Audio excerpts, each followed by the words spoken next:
저는 오늘 읽은 말씀을 중심으로 애굽으로 이동하는 야곱 가족이라는 제목으로 함께 은혜를 나누려고 합니다. 창세기에서 요셉의 생애를 우리가 지금까지 살펴보고 있는데요. 그동안의 이야기는 요셉에게 초점이 맞추어져 있었습니다. 그런데 이제 형들과의 갈등이 해결되고 나서는 그 초점이 요셉뿐만 아니라 좀 더 넓게 야곱과 그의 자손에게 맞추어지는 것을 우리가 오늘 본문을 통하여 볼 수가 있습니다. 야곱의 가정이 번성하여 이스라엘 나라가 되어가는 모습, 우리는 여기서 이스라엘 나라의 시작을 볼 수 있습니다. 마치 태아가 엄마 뱃속에서 심장을 뛰기 시작한 상태라고 볼 수가 있는 거죠. 그러면 그 모습이 어떠한지 본문에서 이스라엘 나라가 그 모습을 갖추기 시작하는 장면을 우리 함께 살펴보겠습니다. 우리 1절 말씀을 함께 읽겠습니다. 이스라엘이 모든 소유를 이끌고 떠나 브엘세바에 이르러 그의 아버지 이삭의 하나님께 희생 제사를 드리니. 아멘. 요셉이 살아있다는 소식을 들은 야곱은 모든 소유를 가지고 이제 길을 떠납니다. 아마도 야곱은 그동안 살고 있었던 헤브론에서 출발했을 거예요. 그리고 대략 한 40km 정도 떨어진 브엘세바에서 야곱의 그 모든 가족이 잠시 걸음을 멈추었습니다. 브엘세바는 가나안 땅의 경계라 할 수 있는데요. 여기를 지나면 이제 가나안 땅이 아닌 거죠. 야곱은 그동안 죽은 줄로 알았던 요셉을 만나러 가요. 얼마나 기쁠까요? 20년 동안 보지 못했던 정말 사랑하는 그 아들, 기쁜 마음으로 한 걸음에 달려가고 싶었을 것입니다. 하지만 한편으로 야곱은 이 약속의 땅을 과연 우리가 떠나야 되는가? 지금 모든 소유를 가지고 나왔어요. 살아 생전에는 다시 이 땅으로 돌아올 수 없다는 것을 아마 직감적으로 야곱 자신이 아마 알았을 거예요. 야곱의 마음이 어떠했을까요? 심정이 굉장히 복잡하겠죠. 20년 만에 만나는 그 아들로 인하여서 기쁜 마음이 있는가 하면 반대로 하나님께서 약속하신 그 가나안 땅을 떠나자니 조금 마음이 좀 그렇지 않겠습니까? 옛적에 에서를 피해서 이 땅을 떠날 때 하나님께서 야곱에게 약속하신 것이 있는데요. 창세기 28장 15절 말씀이에요. 우리 함께 읽겠습니다. 내가 너와 함께 있어 내가 어디로 가든지 너를 지키며 너를 이끌어 이 땅으로 돌아오게 할지라. 내가 내게 허락한 것을 다 이루기까지 너를 떠나지 아니하리라 하신지라. 아멘. 오랜 시간이 걸렸지만, 그리고 많은 일들이 있었지만, 외삼촌의 집에서 정말 큰 고생을 했고 부당한 대우를 받았지만, 그리고 하나님은 그를 보호하셨고 때가 되었을 때 하나님께서 야곱과 하신 그 약속을 기억하심으로 약속에 신실하신 하나님께서 그 약속을 이행하시는 거예요. 이 땅으로 돌아오게 하셨습니다. 그런데 야곱은 하나님이 약속하신 이 땅을 지금 어떻게 하고 있어요? 떠나려고 하고 있어요. 하나님께서 성취하신 그 약속, 하나님께서 이루어내신 그 약속을 야곱이 지금 떠나려고 하고 있는 거죠. 약속의 땅을. 게다가 지금 야곱은 사랑하는 아들 요셉을 생각하면 다른 것은 눈에 보이지 않아서 마냥 기쁨으로 그에게 달려갈 수 있는 그런 나이도 아닙니다. 굉장히 나이가 많죠. 이 땅을 떠나도 괜찮을까? 하나님께서 약속하신 그 땅인데 과연 떠나도 괜찮을까? 내 나이가 굉장히 많이 있는데 과연 이 땅을 떠나서도 내가 육신이 안전할까? 건강할까? 아마 두려움이 있었겠죠. 염려가 있었을 거예요. 불안감이 있었겠죠. 그때 야곱은 그 가던 길을 멈추고 이 땅을 떠나기 전에 어디에 멈춥니까? 브엘세바에 멈추게 됩니다. 브엘세바에서 무엇을 합니까? 하나님께 희생제사를 드렸다라고 성경 기자는 기록을 하고 있어요. 즉 하나님께 예배했다라는 거죠. 창세기 기자는 1절에서 하나님을 언급하면서 그의 아버지 이삭의 하나님이라고 기록을 합니다. 야곱이 예배드리는 이 하나님은 야곱의 아버지 이삭이 섬겼던 하나님이라는 것, 조상 대대로 아버지 때부터, 아니 그 위에 그 할아버지 때부터 계속 이어져 내려왔던 신앙의 가문이라는 것을 언급을 하고 있어요. 하나님을 신뢰하는 가문, 믿음을 따라 살아가는 그 가문이라는 것을 언급을 하고 있죠. 그래서 브엘세바에서 잠시 멈추어서 예배를 하는 거죠.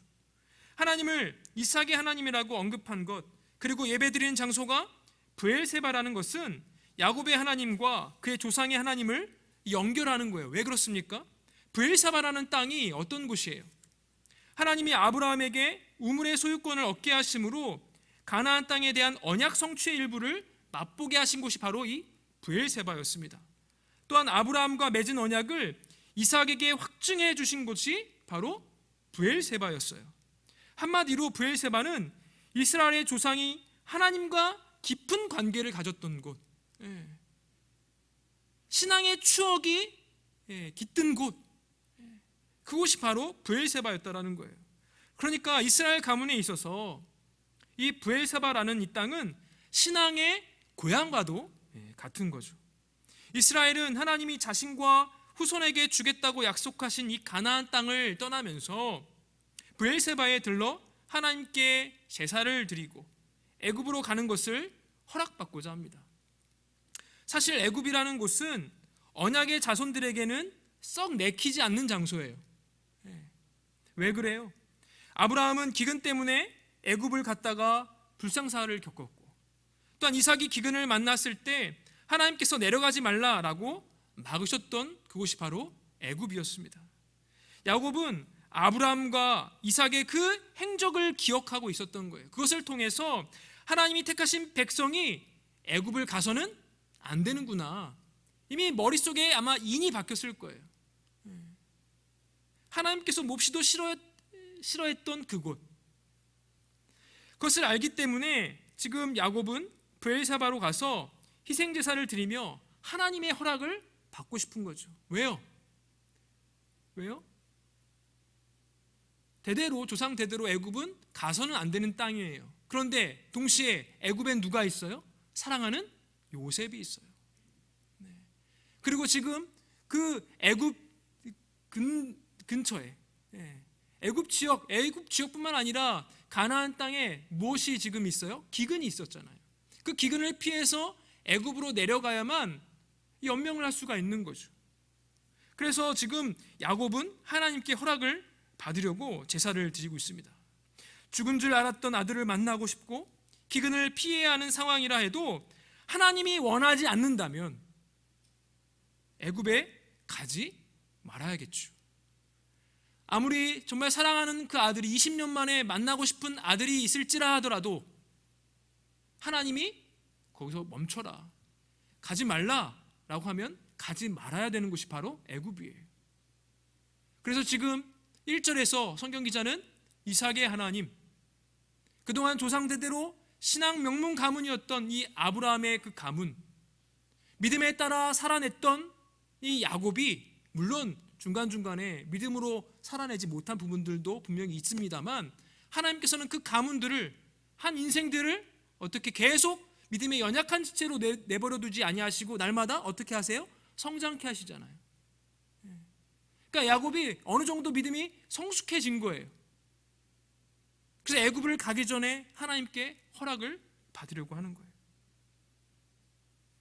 그러자 그날 밤 하나님이 야곱에게 나타나 말씀하십니다. 2절 말씀이에요. 우리 2절 말씀을 함께 보시겠습니다.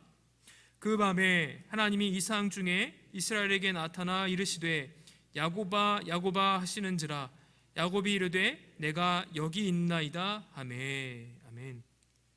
옛적에 야곱이 에서를 피해서 약속의 땅을 떠나면서 두려움으로 떨고 있을 때 하나님이 베델에 있던 그를 찾아와서 만나 주셔서 말씀하셨던 것처럼 지금 브엘세바에서 야곱이 다시 약속의 땅을 떠나려고 할 때 하나님이 또다시 찾아오셔서 말씀하세요. 야곱아 야곱아. 하나님께서 야곱을 부르시죠. 그리고 말씀하십니다. 3절 4절 이렇게 기록되어 있습니다. 하나님이 이르시되 나는 하나님이라 내 아버지의 하나님이니 애굽으로 내려가기를 두려워하지 말라. 내가 거기서 너로 큰 민족을 이루게 하리라. 내가 너와 함께 애굽으로 내려가겠고 반드시 너를 인도하여 다시 올라올 것이며 요셉이 그의 손으로 내 눈을 감기리라 하셨더라. 하나님의 말씀이에요. 하나님께서 야곱을 부르시면서 결론적으로는 요약하자면 뭐예요? 두려워하지 말라. 두려워하지 말라. 내려가기를 두려워하지 말아라. 야곱아, 애굽으로 내려가기를 두려워하지 말라. 왜 두려워할 필요가 없을까요? 3절 4절에 그 근거가 있어요. 왜 두려워하지 말아야 되는가? 세 가지로 생각할 수가 있는데요. 첫 번째는 이 일은 이미 하나님께서 함께 하신다는 거예요. 하나님이 계획하신 일이라는 거예요. 하나님이 말씀하셨어요. 내가 거기서 너로 큰 민족을 이루게 하리라. 하나님께서 계획하셨다라는 것이죠. 하나님이 아브라함 때부터 약속하셨던 것, 야곱의 자손은 큰 민족이 될 거라는 것. 그런데 어디서 그 큰 민족을 이루게 하신대요? 거기서. 그 거기가 어디예요? 애굽에서. 애굽에서 그 일이 이루어진다는 거예요.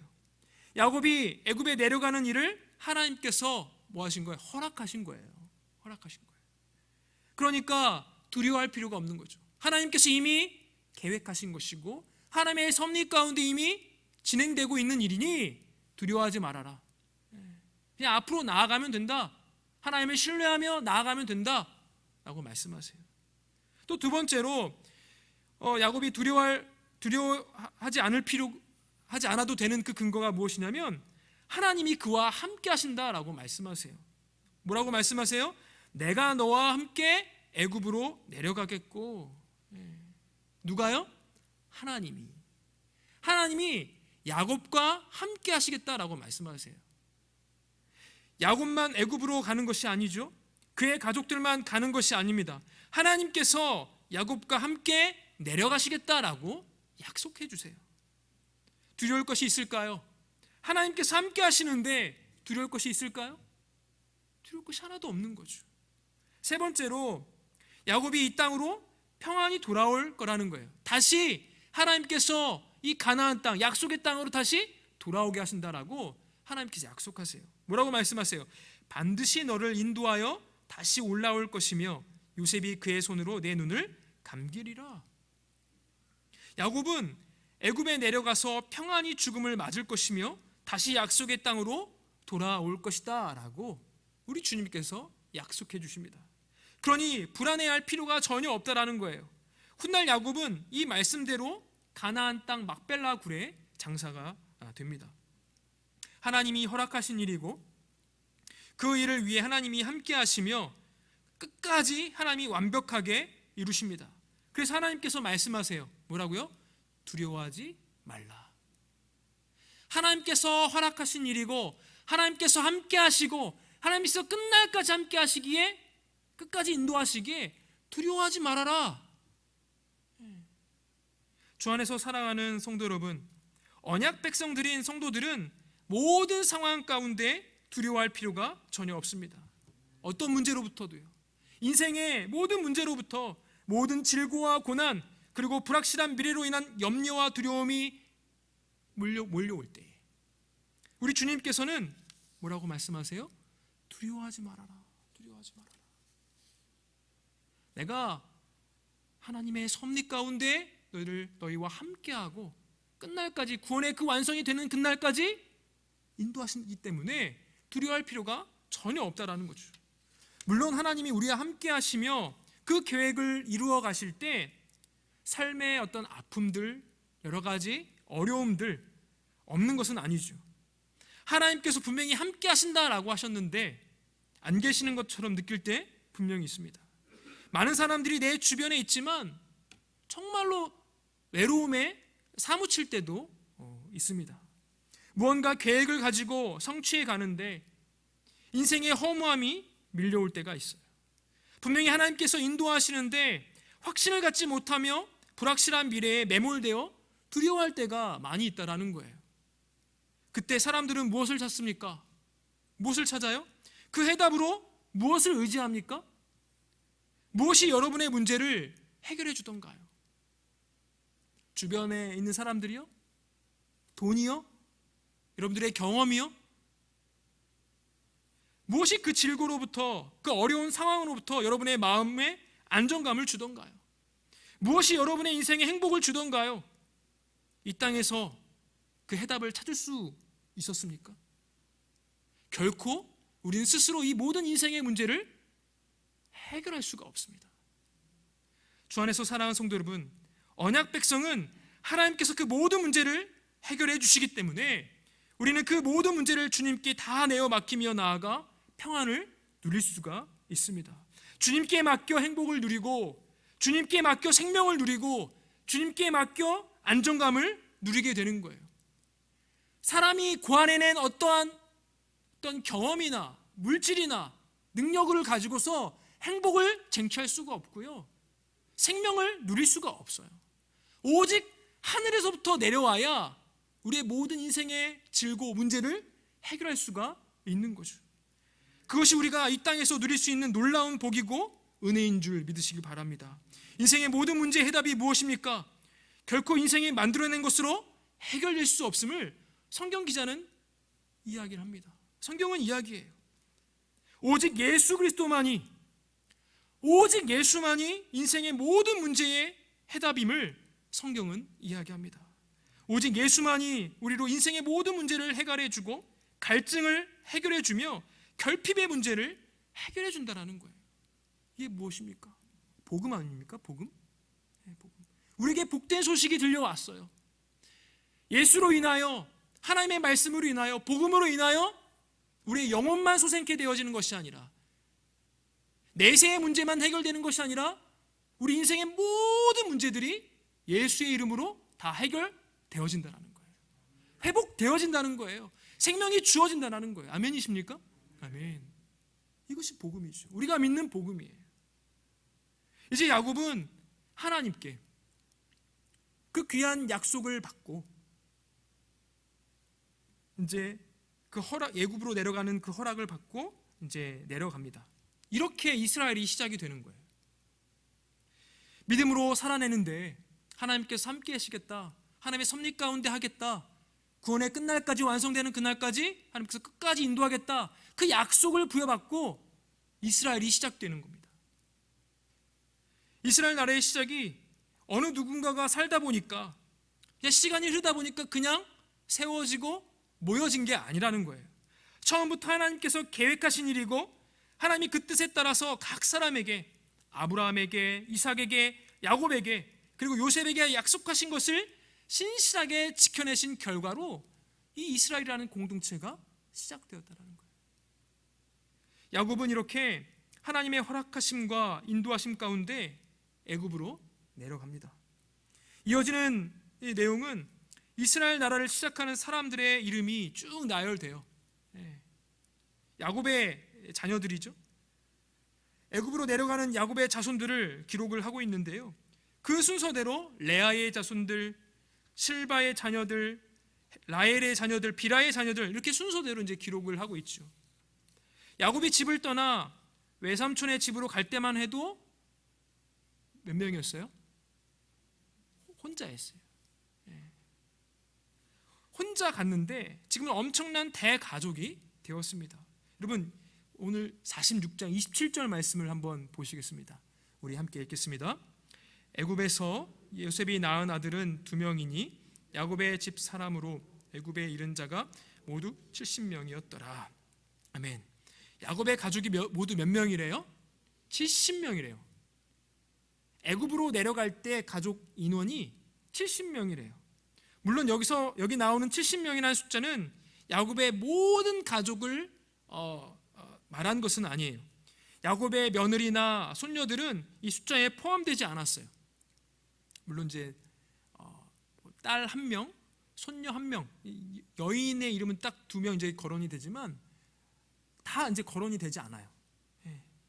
가나안 땅에서 죽은 엘과 오난을 대신해서 여자로 디나와 세라를 포함시켰지만 모두를 다 기록한 것은 아닙니다. 그래서 70명의 숫자는 야곱과 그의 12명의 아들과 1명의 딸, 손자들과 증손자들, 그리고 1명의 손녀를 포함한 숫자, 이 정도예요. 여기에 들지 않은 여자들까지 모두 합하면 사실 굉장히 많이 있겠죠. 야곱은 많은 자손들을 이끌고 이제 애굽으로 내려가는 거예요. 혼자 올라왔지만, 혼자 있었지만 굉장히 많은 대가족을 이끌고 애굽으로 내려갑니다. 하나님이 아브라함에게 하셨던 약속이 성취되고 있음을 우리는 이 대목에서 볼 수 있지 않겠습니까? 어떤 약속입니까? 자손을 바다의 모래처럼, 하늘의 별처럼 많게 하겠다. 시작에 불과한 거죠. 더욱더 번성하게 될 것입니다. 하나님께서는 그의 백성들과 했던 언약을 그의 신실함에 근거하여, 하나님의 신실하심에 근거하여 이루어 가심을 우리가 볼 수가 있어요.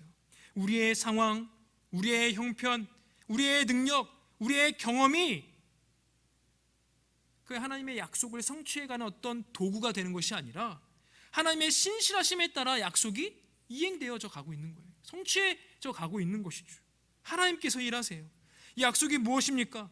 우리 주 예수 그리스도로 인하여 모든 믿는 자들을 언약 백성으로 택하시고 부르시고 의인된 백성으로 삼으셔서 구원하시는 그 약속, 그것을 우리의 능력이나 우리의 어떠함으로 이루어가는 것이 아니라 누가 이루어가신다고요? 하나님께서. 하나님의 신실하심에 근거하여 하나님께서 우리의 구원을 이루어가시는 거예요. 우리로 구원이 완성되는 그날까지 우리를 끝까지 끌고 가시는 거예요. 끝까지 끌고 가는 거예요. 이것이 하나님의 신실하심이에요. 이어서 본문에서 언급되는 것은 이스라엘이 나라로 성장하기 위해서 꼭 필요한 것을 언급을 하고 있습니다. 무엇입니까? 성장하려면 뭐가 필요해요? 먹을 것이 필요하죠. 그리고 잘 성장하려면 다른 위험이나 공격으로부터 안전해야 할 거예요. 쉽게 말하면 그들이 살기에 알맞은 땅을 이야기하는 것입니다. 이스라엘 나라가 자라는 데 꼭 필요한 장소를 언급하고 있는데요, 그 장소가 어디예요? 바로 고센이라는 땅이에요. 야곱은 애굽으로 내려가면서 유다를 미리 보내는데 앞서가면서 길을 인도하는 길잡이 역할을 유다에게 맡긴 것입니다. 무사히 야곱의 가족들은 고센에 도착했고 요셉도 야곱을 맞으러 고센으로 이동을 합니다. 이렇게 해서 대략 한 23년 만에 아버지와 아들이 다시 만나게 되죠.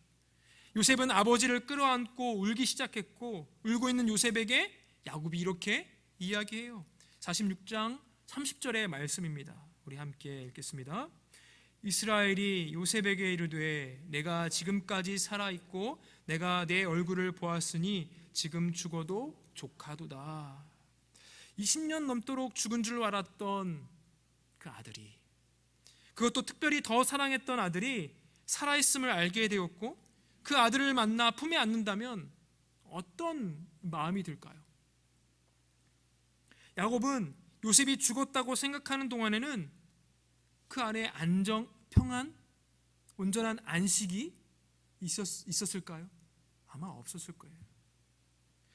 언제나 그 마음 가운데 응어리가 있었겠죠. 하지만 이제 요셉이 살아있기 때문에 이제 안식할 수가 있는 거예요. 그래서 평안히 죽을 수 있다고, 죽어도 여한이 없다라고 고백을 하고 있습니다. 야곱은 전에 한 얼굴을 보고 나서 삶의 태도가 완전히 바뀐 적이 있었는데요, 누구를 보고 바뀌었었습니까? 언제예요? 하나님의 얼굴을 보았을 때. 분열해서 하나님의 얼굴을 보았을 때, 하나님의 얼굴을 보았지만 죽지 않고 살았다라고 고백을 했었어요. 그리고 야곱은 지금 또 다른 얼굴을 보아요. 누구의 얼굴이에요? 내가 내 얼굴을 보았으니 지금 죽어도 족하도다. 요셉의 얼굴을 보면서 이 야곱의 인생에 또 다른 삶의 태도가 바뀌게 되어집니다. 나는 지금 죽어도 좋다. 야곱의 품에서 한참 울고 난 요셉은 형들과 아버지에게 바로를 만났을 때 해야 할 말을 알려줘요. 자신들의 직업을 목축하는 사람으로 말하라는 것인데 애굽 사람들이 목축을 아주 싫어하기 때문에 이렇게 말하면 고센 땅에서 사는 것을 허락해 줄 것이다. 이곳에서 살게 될 것이다 라고 알려줍니다. 고센 땅은 풀이 많이 있었고 물이 풍부했기 때문에 목축하기에 야곱의 가족들이 살기 아주 적합한 곳이 바로 이 고센 땅이었습니다. 그리고 애굽의 중심지와 떨어진 곳이었기 때문에 특정한 간섭이나 제한을 받지 않고 정말 믿음으로 살기에 아주 적합한 곳이 바로 이 고센 땅이었습니다. 뿐만 아니라 형제들이 이렇게 자신들을 목축하는 사람으로 말하는 것은 그들을 애굽 사회와 분리시키는 일을 하는 거예요. 야곱의 가족들이 애굽에 대해 어떠한 정치적인 야망도 없다는 것을 밝히는 거죠. 야곱의 가족들은 기근을 피하기 위해서 애굽에 온 것인지 직업을 바꾸거나 애굽에서 더욱더 성공하기 위해서 온 것이 아니라는 것을 분명히 하고자 이 고산에 살기를 원했던 거죠. 애굽 사람들이 목축에 대해 부정적이라는 것은 이스라엘에겐 정말 다행스러운 일이었습니다. 또 필요한 일이었죠. 왜냐하면 이스라엘이 애굽 사람들과 분리되어서 그들만의 정체성을 가지고 성장할 수 있는 환경이 되었기 때문입니다. 당시 강대국이었던 애굽의 보호 아래서 애굽 사람들과 구별된 가운데 이스라엘이 나라로서의 모습을 갖출 수 있는, 시작할 수 있는 그런 환경이 조성되어지는 것이죠. 말씀을 시작하면서 이스라엘을 태아로 제가 비유를 했었습니다. 애굽은 마치 외부로부터 이스라엘을 보호하고 양분을 공급하는 엄마의 태와 같은 역할을 하는 거죠. 하나님께서 이 애굽을 사용하셔서 이 이스라엘 공동체, 믿음의 공동체를 시작하게 하시는 거예요. 하나님이 이스라엘을 위해 애굽을 사용하시는 거예요. 이스라엘이 나라로서 모습을 갖추기까지 애굽의 보호 아래서 하나님께서 이렇게 섭리하시는 것이죠. 이렇게 하나님은 이스라엘의 조상에게 하신 그 약속을 신실하게 지키시며 이스라엘을 보호하시고 하나님의 계획을 이루어 가십니다. 여러분 생각해 보십시오. 하나님의 계획 안에는 이 모든 것이 다 포함되어 있는 거예요. 정말 원대한 계획부터 세세한 부분까지 하나님께서 정말 세밀하게 운행하고 계시는 거죠. 야곱이 어떻게 여기까지 오게 되었습니까? 애굽의 고센이라는 땅, 목축하기에 좋지만 목축을 싫어하는 애굽 사람들, 반면 조상 때부터 목축을 해왔던 이스라엘 자손들, 때마침 애굽에 찾아온 7년의 풍년과 흉년, 그로 인해서 총리가 된 요셉, 그 일이 있기까지 술관원과 떡관원이 요셉과 함께 감옥에 있었고 보디발의 아내가 요셉을 모함했었습니다. 또 형들이 요셉을 시기해서 팔아 넘겼어요. 이 모든 일들이 누구의 섭리 가운데? 하나님의 섭리 가운데 이루어졌음을 우리는 성경을 통해 볼 수 있어야 합니다. 하나하나 생각해 보면 사실 끝도 없죠. 여러분 성경의 이야기만 하나님의 섭리 가운데 있던가요? 그렇지 않죠. 우리 각자의 개인의 인생사를 회고해 보면 하나님께서 좋은 일이든 나쁜 일이든 어려운 일이든 정말 기쁜 일이든 범사에 하나님께서 우리를 섭리해 가신다는 것을 우리가 과거를 회상해 보면 우리가 알 수가 있죠. 우리가 믿음의 고백으로 하지 않습니까? 간증하지 않아요? 하나님께서 지금까지 좋든 싫든 나를 귀하게 이렇게 믿음의 자리로 계속 인도하시는구나. 하나님께서 구원의 완성의 날까지까지 우리를 보호하고 인도하시는구나를 우리가 경험하지 않습니까? 마찬가지라는 거예요. 그래서 우리는 사도 바울처럼 이렇게 고백할 수 있어요. 로마서 11장 33절 말씀이에요. 우리 함께 읽겠습니다. 깊도다 하나님의 지혜와 지식의 풍성함이요 그의 판단은 헤아라지 못할 것이며 그의 길은 찾지 못할 것이로다. 아멘. 하나님의 생각은 우리의 생각과 달라요. 하나님은 우리와 다릅니다. 우리는 자주 이렇게 하죠. 미래를 계획하느라 지금 벌어지는 실제적인 일들을 깜빡하고 작고 세세한 일들을 신경 쓰고 챙기느라 큰 일을 놓쳐버리고 계획은 세우지만 실천하지 못하고 때로 계획을 바꾸어 버린 일들이 얼마나 많이 있습니까? 하지만 하나님은 우주를 다스리면서 동시에 정말 작고 작은 나에게 일어나는 그 모든 일들을 그 하나까지도 다 아시고 다스리시는 분이 바로 우리 하나님이세요. 하나님 정말 놀랍도록 큰 계획을 가지시고 그 계획을 이루기 위해서 일어나는 지극히 작은 일 하나까지 모두 주관하시는 분이세요. 그리고 그 뜻대로 역사하시는 분이 바로 우리 하나님이십니다. 하나님이 그 섬세한 손길을 생각할 때 우리가 어떻습니까? 감탄할 수밖에 없죠. 경외할 수밖에 없죠. 찬양할 수밖에 없지 않습니까? 우리는 그 크신 하나님 앞에 한없이 작은 나를 발견하고 엎드리게 돼요. 감히 그 앞에 설 수 없음을 고백합니다. 하지만 우리가 주님의 은혜로 그 하나님을 아버지라 부르게 되었고 아브라함과 이삭과 야곱과 요셉과 함께 하시며 그들의 삶에 역사하셨던 그 하나님이 지금 나와도 함께 하시는구나.